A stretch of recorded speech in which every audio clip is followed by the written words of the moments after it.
Hello students, welcome back to Science World. I hope you are doing well and getting help from my videos. Students, today we are going to read about the topic that is light, and this is the third part of this topic. So today we are going to discuss about refraction of light, lenses and their types, image formation by lenses, applications of lenses, dispersion of light and recomposition of dispersed light.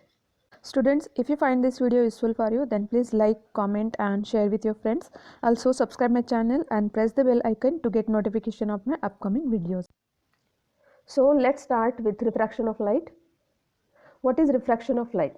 Refraction is the change in the direction of a ray passing from one medium to another. When a ray of light passes from one medium to the another, when it enters into another medium, it changes its direction. Suppose, for example, when a ray of light passes through air and when it enters in a glass or any transparent object, then its direction is changed. Refraction makes it possible for us to have instrument like magnifying glasses, lenses, prism. ये जो कुछ examples यहाँ पर हैं, जैसे कि magnifying glasses हम use करते हैं, लेंसेज हम यूज़ करते हैं, प्रिज्म्स होते हैं, तो ये जो इंस्ट्रूमेंट्स हैं वो इसी प्रिंसिपल पे काम करते हैं, जो कि बेंडिंग ऑफ लाइट जिसको हम कहते हैं. It is also because of the refraction of light that we are able to focus light on our retina. हम जो चीज़ें देखते हैं या फिर हमारी जो vision है, it is because of refraction of light. Some examples are given here of refraction of light. So first is formation of rainbow. What happens? The sun rays bend through raindrops resulting in the rainbow. जब sun rays जो हैं वो raindrops से पास होते हैं एक particular angle में, तब जो है ये रेनबो हम स्काई में देख सकते हैं. तो it is because of refraction, because light के जो रेज होते हैं, सन रेज जो होते हैं, वो एयर से वाटर में, मतलब जो सेकंड जो मीडियम है वाटर, उसके अंदर वो जाते हैं, पास होते हैं उसमें से, इसलिए वो बेंड होते हैं, and this bending causes rainbow. Then prism. White light splits into 7 colours when passes through a prism. Prism जो होता है उसमें से जब लाइट पास होती है तो वो वाइट लाइट जो है वो 7 कलर्स में डिस्पर्स हो जाती है या फिर स्प्लिट हो जाती है. ये हम आगे और पढ़ने वाले हैं. So what is refraction of light? Refraction is the change in direction of ray when it is passing from one medium to the another medium. This change of direction caused by change in speed. ऐसा क्यों होता है? Change of direction क्यों होता है? Because of change in speed. For example, when light travels from air into water, it slows down, causing it to continue to travel at a different angle or direction. जब light की जो raise होती है वो air से water में enter करती है, मतलब एयर एक मीडियम है, दूसरा जो मीडियम है वो वाटर है, तो एयर से जब वाटर में एंटर करती है रेज, तो उसका जो स्पीड होता है वो कम हो जाता है, और स्पीड कम होने की वजह से जो एंगल्स होते हैं रिफ्रैक्शन के वो भी डिफरेंट होते हैं, और इसीलिए रिफ्रैक्शन होता है. Then images form by refraction. अब रिफ्रैक्शन, जैसे हमने रिफ्लेक्शन के बारे में पढ़ा था लास्ट वीडियो में, तो रिफ्लेक्शन का मतलब होता है कि simple bouncing off light from a smooth surface. तो किसी भी सरफेस पे जब लाइट फॉल होती है वो बाउंस ऑफ होती है, उसको हम कहते हैं रिफ्लेक्शन. इसका एग्जांपल है मिरर. तो हमने लास्ट जो वीडियो था उसमें हमने प्लेन मिरर पढ़ा, then concave mirror, convex mirror, और उनसे इमेजेस कैसे फॉर्म होती है वो भी हमने पढ़ा था. तो अब रिफ्रैक्शन जो होता है वो अलग है रिफ्लेक्शन से. तो इसकी जो इमेजेस होती हैं वो हम देखते हैं कि वो कैसे फॉर्म होती है. तो यहाँ एक एग्जांपल है. When you put a spoon in a glass of water, the part of the spoon in water looks bent. This happens because light bends और refracts at surface separating two mediums like water and air. जब हम एक glass में, half glass जो पानी का भरा होता है, उसमें अगर हम स्पून डालेंगे तो आप देखोगे कि स्पून जहाँ पर स्पून जो है,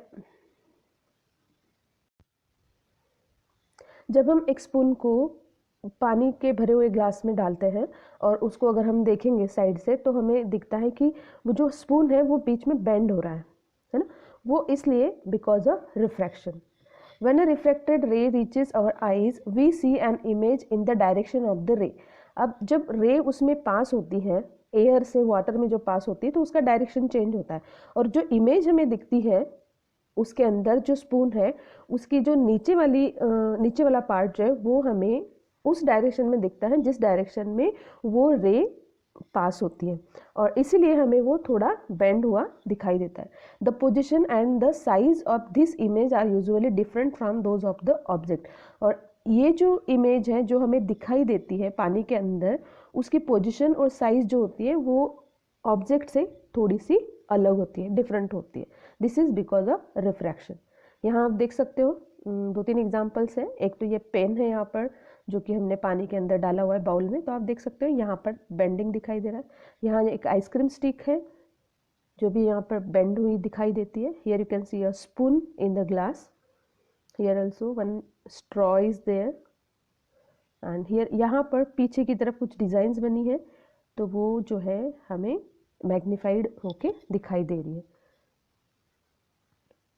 then what are the examples of refraction in nature. Nature में भी बहुत सारे इसके एग्जाम्पल्स हैं। तो फर्स्ट इज ड्यू ड्रॉप्स, और जिसको हम कहते, और दूसरा है रेनबो। तो फर्स्ट हम देखेंगे कि ड्यू ड्रॉप्स या फिर जो रेन ड्रॉप्स होते हैं जो लीव्स और फ्लावर्स के ऊपर होते हैं मॉर्निंग में या फिर रेनफॉल के बाद, तो उस रेन ड्रॉप में या फिर ड्यू ड्रॉप में आप इन्वर्टेड इमेजेस देख सकते हो गार्डन की, या फिर आसपास का उसका जो सराउंडिंग जो भी वहाँ का नेचर है उसकी इमेजेस आप इसके अंदर देख सकते हो। यू कैन सी हियर, आप अगर ध्यान से देखोगे तो आपको इस ड्यू ड्रॉप के नीचे अंदर, ड्यू ड्रॉप के अंदर आपको ग्रीन कलर के लीव्स दिखाई देंगे। तो ये इन्वर्टेड इमेज है, जो भी ग्रास है यहाँ पर इसके आसपास उसकी इन्वर्टेड इमेज इसके अंदर बनी है। It is because of refraction.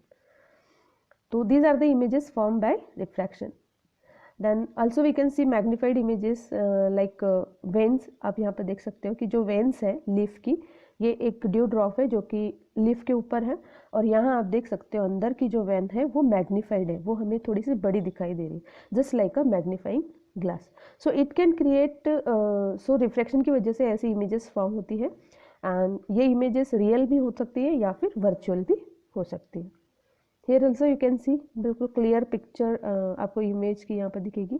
तो these are the inverted images in the dew drops और रेन ड्रॉप्स। यहाँ फिर से आप देख सकते हो यहाँ जो एनलार्ज और जिसको हम कहते हैं मैग्नीफाइड इमेज है वेन की, यहाँ पर आप देख सकते हो। So it is because of refraction. Then next we have lenses and their types.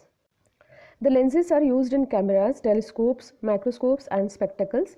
Then what is a lens? Lens ये कोई नया वर्ड नहीं है हमारे लिए, क्योंकि हम सबके पास मोबाइल फ़ोन्स हैं जिनके अंदर कैमरा होता है और कैमरे के अंदर लेंसेज होती है। तो दूसरे जो इंस्ट्रूमेंट्स हैं लाइक टेलीस्कोप्स, माइक्रोस्कोप्स और हमारे जो चश्मे होते हैं यानी कि स्पेक्टेकल्स, उनके अंदर भी लेंस यूज़ किया जाता है। तो लेंस होता क्या है? A lens is a curved and polished piece of glass or any other transparent material bound by two curved surfaces or by one curved and one plane surfaces. तो lens एक ऐसा कर्व्ड और polish किया हुआ glass या किसी दूसरे transparent material से बना हुआ पीस होता है जिसके दोनों सरफेस या तो ऐसे कर्व्ड होते हैं या फिर एक सरफेस कर्व्ड होगा और दूसरा प्लेन होगा। तो ऐसा जो पीस ऑफ ग्लास होगा it is known as lens. Okay, तो ये लेंस जो है वो बनते कैसे हैं? Lenses are considered a combination of prism and slab. तो लेंस जो बनते हैं वो प्रिज्म और स्लैब से बनते हैं, ये मैं आगे आपको बता रही हूँ। The formation of images due to the prismatic effect of the lens, और जो इमेजेस फॉर्म होती है लेंसेज के थ्रू वो उस प्रिज्म का इफेक्ट होता है जो उसमें यूज़ किया जाता है। तो देखते हैं कि प्रिज्म क्या होता है। So this shape is known as prism. आपने ज्योमेट्री में इस शेप को पढ़ा होगा, ये प्रिज्म शेप है और इसी शेप में ये ग्लास के प्रिज्म्स बनते हैं, और ये है ग्लास का स्लैब। तो लेंस क्या होता है? प्रिज्म और ये जो ग्लास स्लैब है इसका कॉम्बिनेशन होता है। अब वो कैसा होता है मैं आपको दिखाती हूँ। तो यहाँ आप देख सकते हो ये जो सेंटर में है this one, it is glass slab. Centre में जो बिल्कुल it is a glass slab, और अपर पोर्शन और इस लेंस का और लोअर पोर्शन जो है ये वाला लेंस का, ये बने होते हैं प्रिज्म से। ओके, तो लेंस क्या है? Combination of a glass slab and prisms. अब इनके वजह से हमने पढ़ा पहले कि जो रिफ्रैक्शन होता है जब वो एक मीडियम से दूसरे मीडियम में सन की रेज या फिर लाइट की रेज जब पास होती है तो वो डायरेक्शन चेंज करती है, और सेम थिंग यहाँ पर होती है जब लेंस के थ्रू ये लाइट पास होती है तो ये प्रिज्म जो है यहाँ से लाइट जो है वो बेंड होती है, इसको हम कहते हैं रिफ्रैक्शन। यहाँ भी आप देख सकते हो, और हर प्रिज्म में से जो लाइट की रेज पास हो रही है वो बेंड होके आगे निकल रही है। ओनली जो सेंटर वाला जो पोजीशन है ग्लास स्लैब, इसमें से जो रे पास हो रही है इट इज़ अनडेविएटेड, मतलब ये बेंड नहीं हो रही है। ओके, तो यही वजह है जिसकी वजह से रिफ्रैक्शन होता है। तो अब आपको पता है कि लेंस क्या है, तो हम पढ़ेंगे types of lens. First is convex lens. A lens which is thicker in the middle and thinner at the edges is called convex lens. Convex lens कैसी होती है, ये एजेस पे थिन होती है और सेंटर में जो है थिक होती है। तो यहाँ आप देख सकते हो थिक होती है सेंटर में और एजेस पे ये कैसी होती है, थीनर।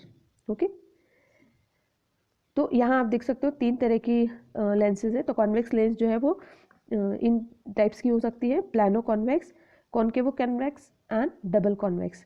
अब प्लानो कॉन्वेक्स में आप देख सकते हो one side is curved another one is plane. Concavo convex में आप देख सकते हो दोनों जो इसके कर्ड सरफेसेस है वो एक ही डायरेक्शन में है, मतलब एक जो है वो आउटवर्ड है और एक जो है वो इनवर्ड है।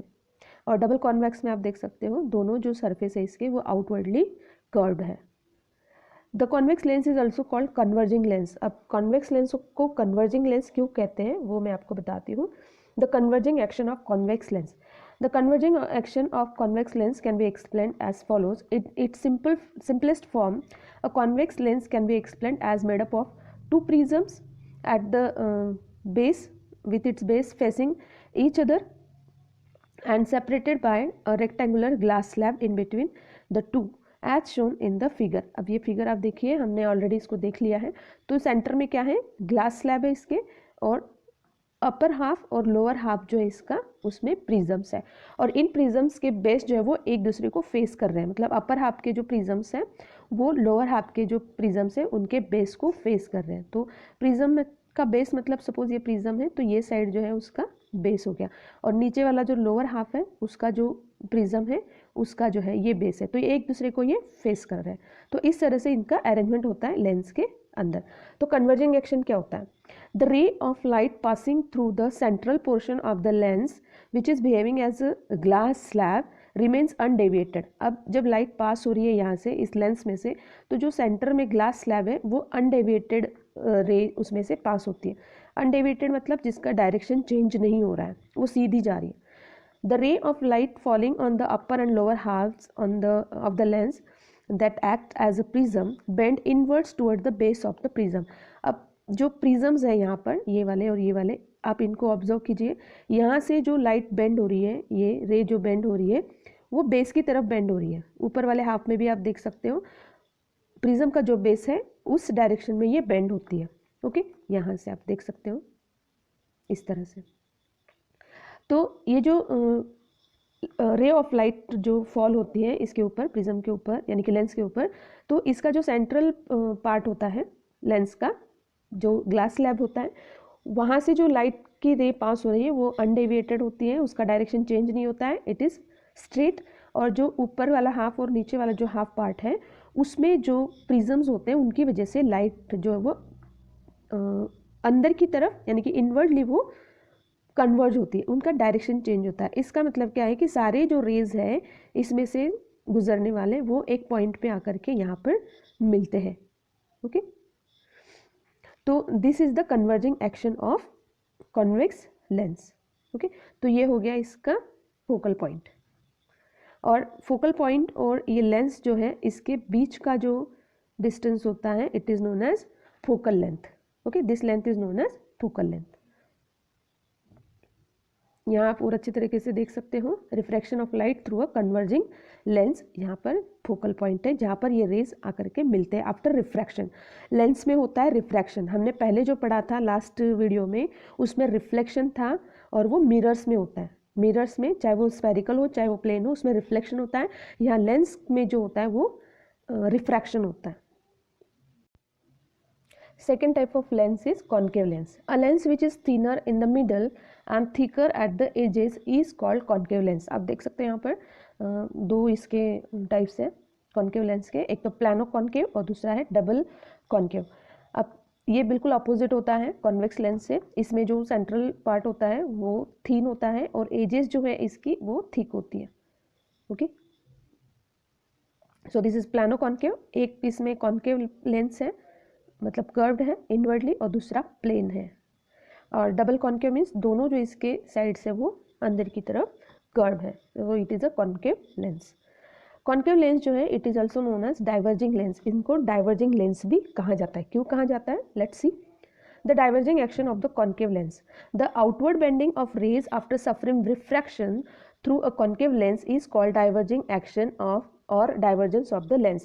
हमने convex lens में पढ़ा था converging action, और concave lens में होता है diverging action। मतलब रिफ्रैक्शन होने के बाद जो रेज है वो अलग अलग डायरेक्शन में स्प्रेड हो जाते हैं, they are not converging at a point. Thus, the parallel rays of light after suffering refraction through a concave lens appear to diverge from a point F, that is the focal point। और refraction के बाद जब हम concave lens में देखते हैं तो light जो है हमें ऐसा लगता है कि जो फोकल पॉइंट है उसका वहाँ से वो इमर्ज हो रही है, वहाँ से वो आ रही है। Okay, the outward bending of the ray of light by a concave lens is called diverging action. Let's see with a diagram. तो यहाँ आप देख सकते हो, these are the parallel rays, ये पैरेलल रेज है लाइट के जो कि इस कॉन्केव लेंस पे फॉल हो रहे हैं। अब यहाँ फॉल होने के बाद आप देखिए कि ये जो प्रिज्म है इसका, यहाँ से वो उस डायरेक्शन में जो है वो डेविएट हो रहे हैं, है ना, और ये भी बिल्कुल आप देख सकते हो अलग अलग डायरेक्शन में ये स्प्रेड हो रहे हैं। लेकिन जो सेंट्रल पोर्शन है इसका वो है ग्लास स्लैब, ग्लास स्लैब की तरह वो एक्ट करता है, और इसमें से जाने वाली जो प्रिंसिपल रे होती है, प्रिंसिपल एक्सिस जिसको हम कहते हैं, ये अनडेविएटेड रहती है, मतलब ये इसका डायरेक्शन चेंज नहीं होता है। Okay, and this is the focal point. अब फोकल पॉइंट हमने उसमें देखा था वो कॉन्वेक्स लेंस में वो इस तरफ बना था क्योंकि रेज जो है वो कन्वर्ज होके यहाँ पर ऐसे आ रहे थे। लेकिन कॉन्केव लेंस में क्या होता है कि वो डाइवर्ज होते हैं और हमें ऐसा लगता है कि जो फोकल पॉइंट है वो यहाँ अंदर की तरफ, और यहाँ से जो है वो लाइट की रेज निकल रही है, ऐसा हमें फील होता है। अब इसका एक्शन जो है वो कैसे होता है, the rays of light passing through the central portion of the lens acting as a glass slab remain undeviated, उसमें डायरेक्शन चेंज नहीं होता है, और the rays of light falling on the lower and upper half of the concave lens acting as a prism bend outward, इसमें outward जो है वो bending होता है towards the base of the prism, prism के बेस की तरफ इसका जो है बेंडिंग होता है, और ये प्रिंसिपल एक्सिस से दूर होता है, away from the principal axis. When the diverging rays are produced backwards, they appear to come from focal point on the principal axis। मैंने भी आपको बताया कि ये जो डाइवर्जिंग रेज होते हैं अगर इनको हम पीछे की तरफ देखें तो ये ऐसा लगता है कि फोकल पॉइंट से आ रहे हैं। यहाँ आप और अच्छी तरीके से इसको देख सकते हो, refraction of light through a diverging lens, यहाँ पर ये है इनका focal point. Then image formation by convex and concave lens. Formation of image by convex lens हम पहले पढ़ेंगे, तो इसके लिए एक छोटी सी एक्टिविटी है जो हमने मिरर्स के लिए भी की हुई है पहले। Take a convex lens and fix it on a stand, place it on a table, place a lighted candle at a distance about 50 cm from the lens. Try to obtain the image of the candle on a paper screen placed on the other side of the lens. Move the screen towards the or away from the lens to get a sharp image of the flame. Try to obtain image of candle flame by moving the screen and then record your observation. ये हमने last video में भी इसको discuss किया था। तो इससे बनने वाली जो इमेजेस होती हैं वो कैसे होती हैं, तो देखते हैं हम। इसमें हमने क्या किया, इस तरह का अरेंजमेंट है, आप देख लीजिए। ये जो है लेंस है यहाँ पर जो कि फिक्स की हुई स्टैंड पे, एक कैंडल है जो कि लाइटेड है, और पीछे की तरफ आप देख सकते हैं यहाँ पर स्क्रीन है, पेपर स्क्रीन। तो आपको ये जो पेपर स्क्रीन है इसको आपको थोड़ा एडजस्ट करके इमेज उस पर देखनी है, लानी है, ठीक है। तो जो इमेज बनेगी वो कैसे होगी, when the object is away from the lens, जब ऑब्जेक्ट लेंस से दूर है तो इमेज बनेगी रियल, इन्वर्टेड एंड डिमिनिश्ड। देखते हैं हम। तो यहाँ पर जो ऑब्जेक्ट है वो लेंस से बहुत दूर है ना, इसलिए जो इमेज मिली है वो हमने स्क्रीन पे ली है, that is why it is a real image and it is inverted, उल्टी है, और छोटी साइज की है, डिमिनिश्ड है। Okay, then image becomes larger when objects slowly move towards the lens till a stage comes when the size of the image is equal to the size of the object। जब हम इसको object को और पास ले जाएंगे lens के, यहाँ आप देख सकते हो अब लेंस जो है वो ऑब्जेक्ट के पास है, तो यहाँ पर आप देख सकते हो कि जो इमेज है वो लार्ज साइज की होगी, है ना, इमेज जो है वो बड़ी होगी. It is inverted, it is real, but it is larger in size. Okay.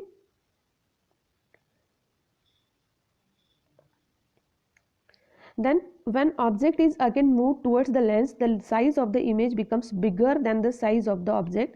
The image is virtual, erect and magnified. अब जब हम इस ऑब्जेक्ट को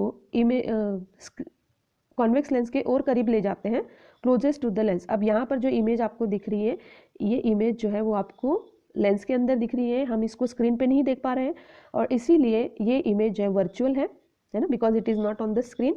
वर्चुअल इमेज है और इसकी जो साइज़ है वो बड़ी है ना, लार्जर साइज़ है. और जो इसका आप पोजीशन देखिए, ये सीधी है, इरेक्ट है, लार्जर है, यानी कि बिगर है.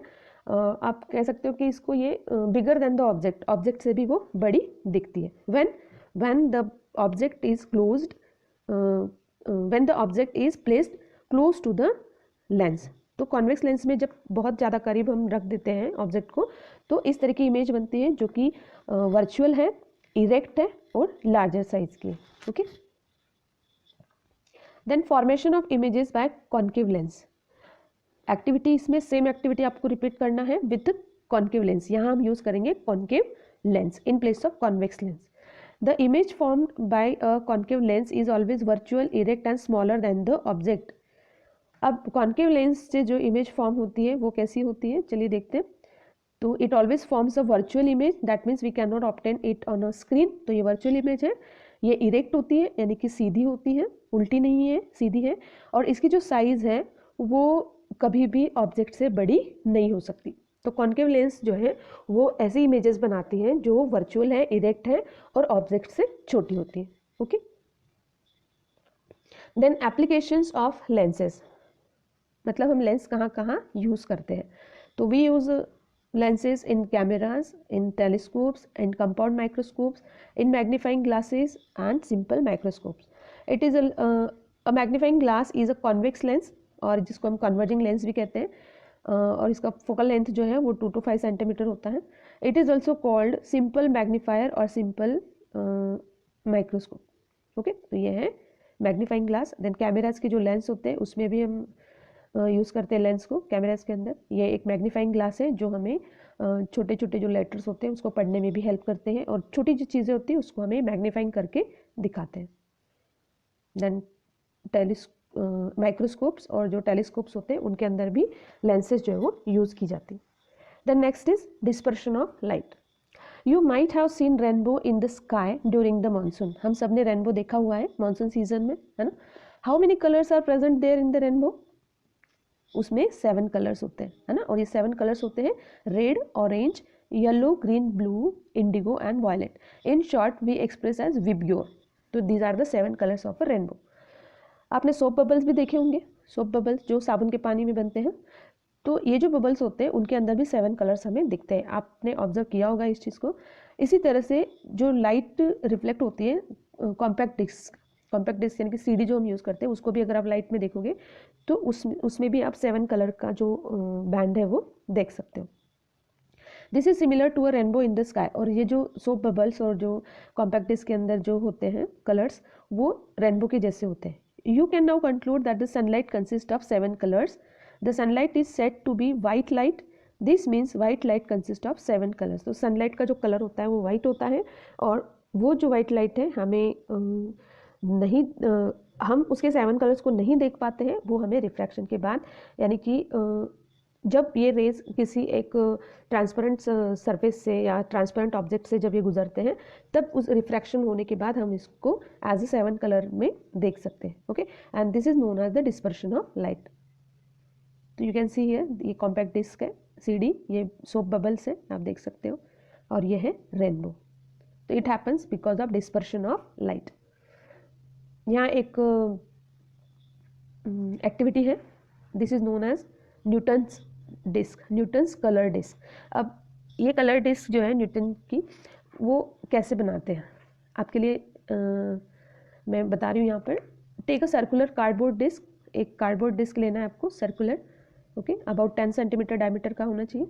Divide this disc into 7 segments, 7 segments में इसको डिवाइड करना है और इसके बाद आपको सारे सेगमेंट्स को रेनबो कलर से उसको पेंट करना है अच्छे से, जो रेनबो के 7 कलर्स है उनसे पेंट करना है।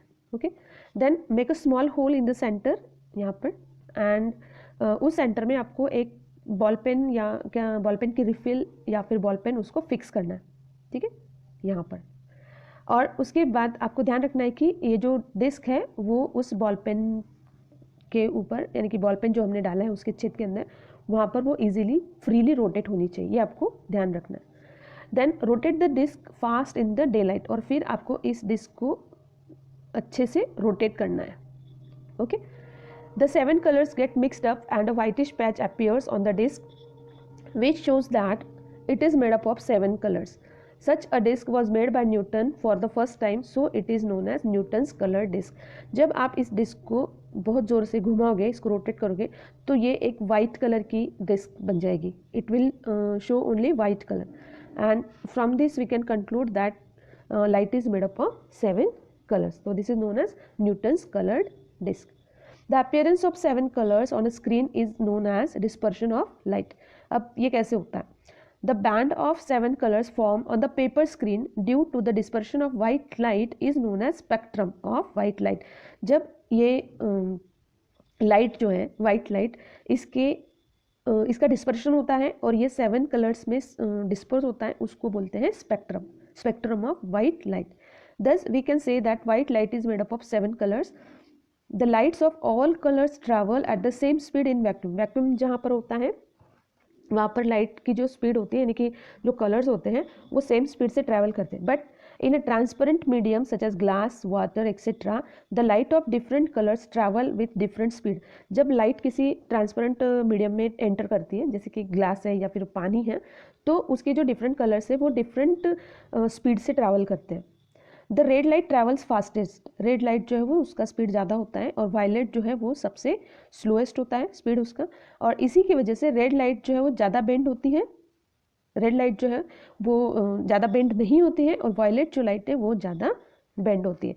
यू कैन सी हियर, यहाँ आप देख सकते हो कि जो वाइट लाइट जब प्रिज्म में एंटर करती है तो ये रिफ्रैक्ट होके उसका डिस्पर्शन होता है, ठीक है. तो ये आप देख सकते हैं यहाँ पर red, orange, yellow, green, blue, indigo and violet, ये 7 कलर्स में वो डिस्पर्स हो जाता है white light.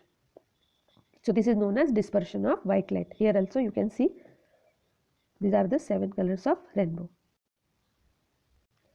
You can see here when white light is passed through a prism, it gets dispersed into 7 colors. These 7 colors you can see: violet, indigo, blue, green, yellow, orange and red, pure.